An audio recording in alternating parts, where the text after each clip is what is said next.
The trust was founded following our business activities, namely through setup insurance brokers who for the last 25 years have been insuring environmental protected areas and national parks, providing an insurance service, and I was the managing director of the company for the past 25 years. The trust was founded in 2012 following my 25 years service to safari and tourism insurance brokers known as SATIB, and we insured protected areas and national parks throughout Africa with an insurance service. During this period, many of our clients approached us with sponsorship proposals where they had underlying research projects in these areas, and we found ourselves doing the odd research program funding, donor funding, and when I retired in 2012, it was my ambition to take these projects and formalize them through the registration of these SATIB Conservation Trust so that we could have an arm or a professional body that would allow us to look for international and local donor funding on specific approved research projects. Very good. I have a couple of key phrases that I've taken from your materials, and I want to have you tell us a bit about those. My understanding, the trust is designed, among many things, to bridge a gap you feel exists between conservation and community welfare. Can you say something about the design of the trust and its goal to bridge that gap? Sure. One of the areas of great concern in the conservation arena is obviously the lack of general knowledge going out to the public, and one of the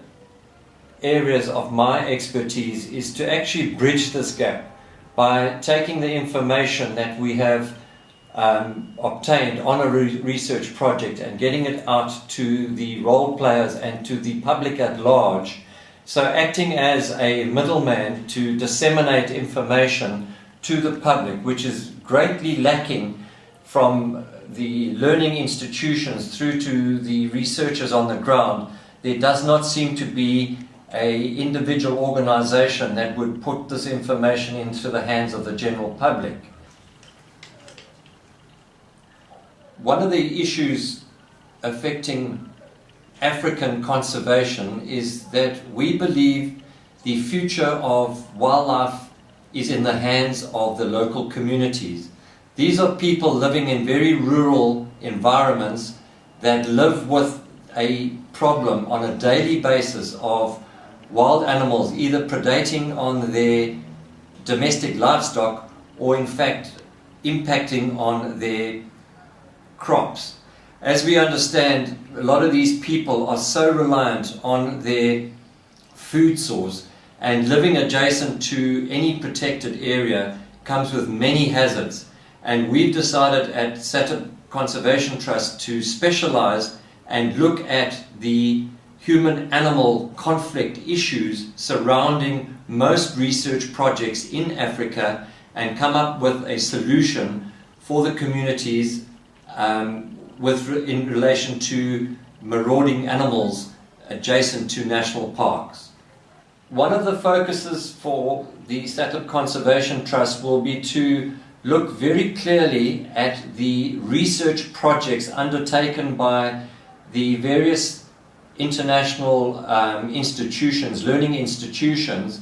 and where these particular projects can benefit the local communities. And by approaching the local communities and assisting with educational programs from grassroots level for the younger people who will become the conservationists in the future and protect our wildlife for future generations. So we've been spending a lot of time in looking at research educational programs and bringing this to the attention of the younger rural communities via their various schools, and this is now paying dividends when the community see that we are actively engaging and assisting them with their day-to-day problem. What we've learned over the years in relation to protected areas and local communities is that we have to provide communities with anti-poaching patrols who can be monitors and or guardians of the wildlife, and their sole purpose would be to monitor the movement of animals coming out of protected areas into general farming areas, and to keep the community at large advised of the particular hazards relating to these animals, and also to keep the researchers updated on movements of animals outside of designated areas, so that these animals can be in fact relocated back into protected areas for everyone's benefit. We at Wildlife Conservation Trust support the wildlife research, anti-poaching and community education programs that we have designed for specific areas. We at SATIP Conservation Trust support wildlife research, anti-poaching and community education. SATIP Conservation Trust is made up of a board of 8 trustees, people that I have hand-selected and picked from a circle of either business associates, colleagues and friends that are all like-minded people that are willing to do their bit to assist in the aims and objectives of the SATIP Conservation Trust. And these people are totally dedicated to the cause and to our goals of the Trust. The beneficiaries of the Trust would be any research project that has an element of community-based activity where we can see benefits of supporting the research project because it will overflow into community and in particular the human-animal conflict issues surrounding these areas. Over the years, what I've learned is that it does not necessarily have to be a financial donation to the Trust. We have looked at the projects, we find out their needs, and will approach potential donors for product and logistical backup and organizations that can make a real difference to the research project, and it's not necessarily always a financial donation. It could be by virtue of their product or the services that they're offering. What we look for in a research project would be firstly the duration in which they've been operating in a particular area, the research material and matter that they are doing their scientific research with, and also which of the international learning institutions that would be involved on a daily basis to obtain and disseminate the information that they have been researching for a period of time. We are very selective on the type of projects that we get involved in and look very closely at their track record and also the ability to extend the contract and research program at the end of the particular period of the research. So we are very specific, and we therefore will look at all this criteria before we will take on a particular project to assist them with either donor funding or product funding to better the project and the scientific results that we want to achieve. The people involved in the actual day-to-day research are mostly undergraduates that are studying through an international or local institution, and they have mandates to supply certain information and data which can benefit society at large from the research that they have done on these particular projects. As an example, we have a female researcher who's working on the Wangi Lion Research Project, which is a project that has been running for 15 years with Oxford University. Jane is a totally dedicated researcher that works Monday to Monday on collating information and data on lion research and the impacts lions are having on the local community and their livestock. She is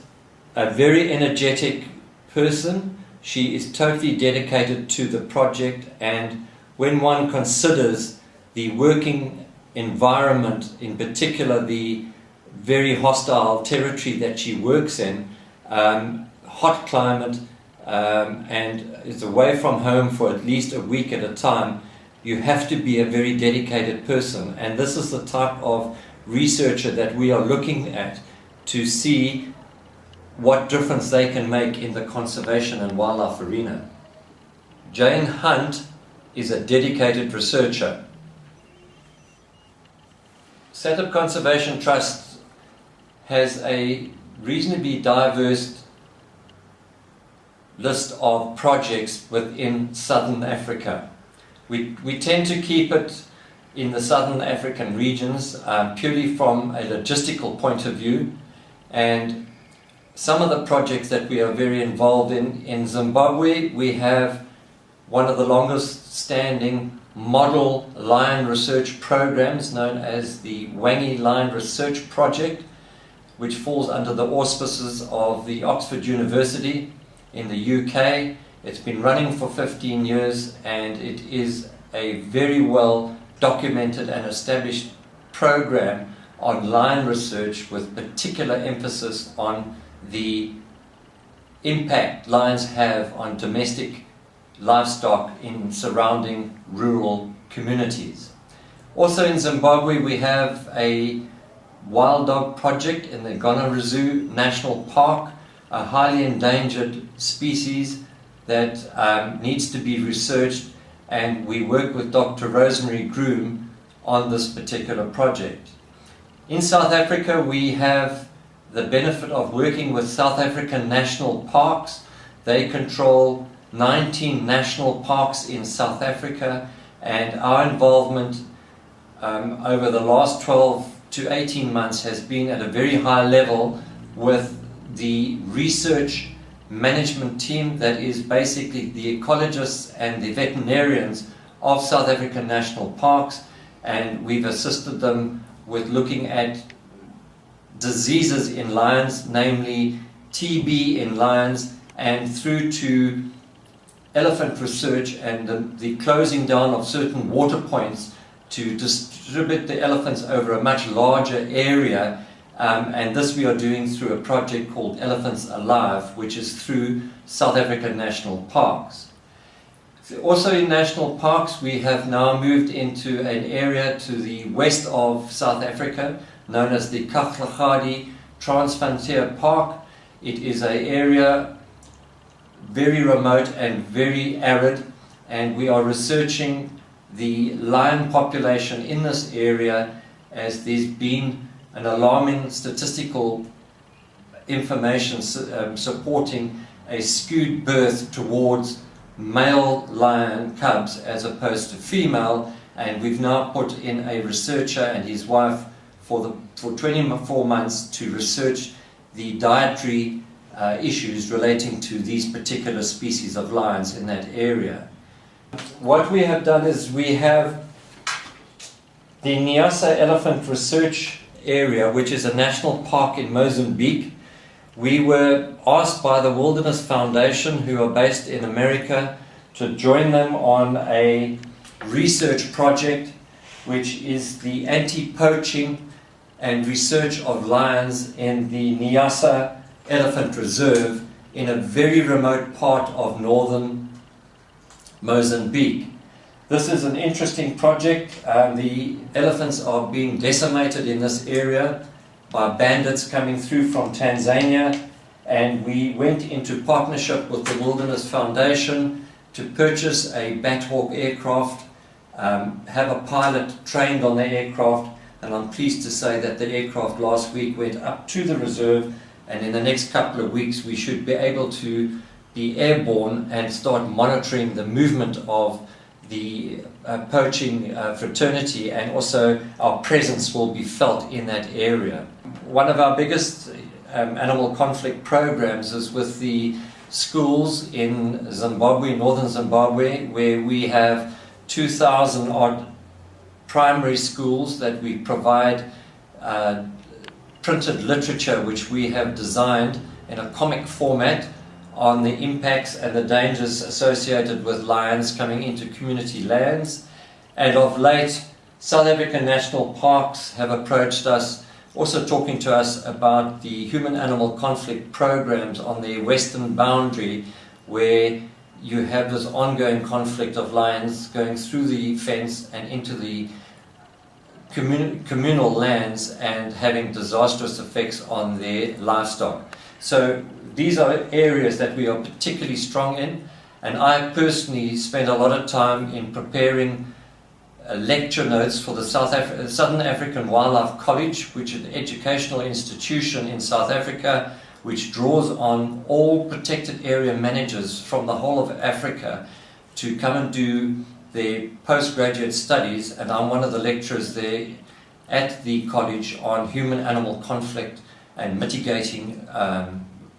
situation. In that we don't control any particular research projects. We take on research projects that are already established,